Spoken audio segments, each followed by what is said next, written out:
trồng phong gì trồng này trồng gì đây ạ nó tua thành câu nè thành câu cho nông sạo thì cho nông sản nó tu thành câu thế cho đằng hoang nó thế giờ tiền câu chia sai được biết sai ta tòn tên nó nè tôi chỉ để ta tỏ nó không nồng bớt gì bây giờ tôi thấy tiền nó nữa trồng phong gì đây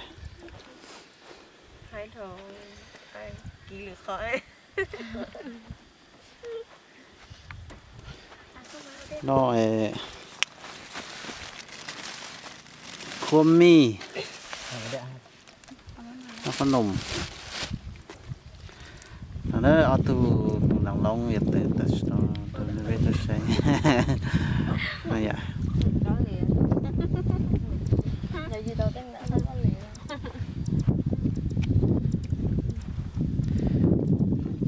lông thiên lo xin năng lông thiên nhà xin năng nữa trồng gì trồng này trồng gì đây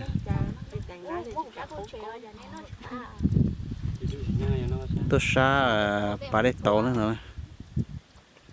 sa bà đây tàu tôi đây ta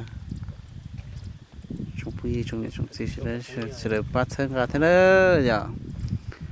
bắt chân gà với thì giờ mua xeo lên đây đây xeo hùng cầu lên đây sai thằng sát trong có một nó nữa trồng phong gì nữa trồng này trồng gì đây nữa sa nó sa bà đây tàu giờ một vũ bể cần phải phá năm lượng nữa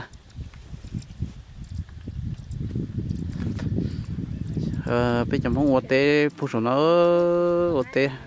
để là tạp số nó chú được biết sao vậy phụ số nó ô tê tem lên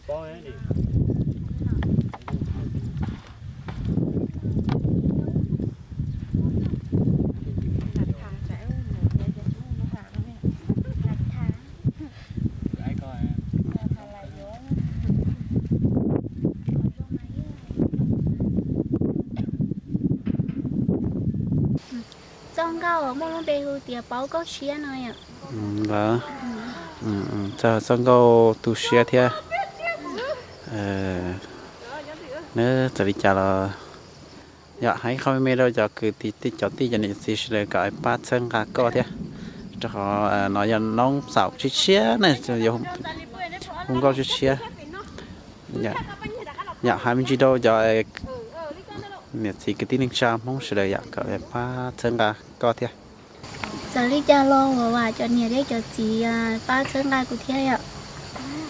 từ YouTube cho giống câu nói ở đi hay giống câu ở tu share thì ai ạ thật nhất ba là sai thì ba đi tàn giống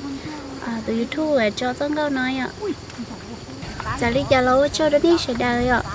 cho họ nên ba là chân gà của giống câu nói thế ạ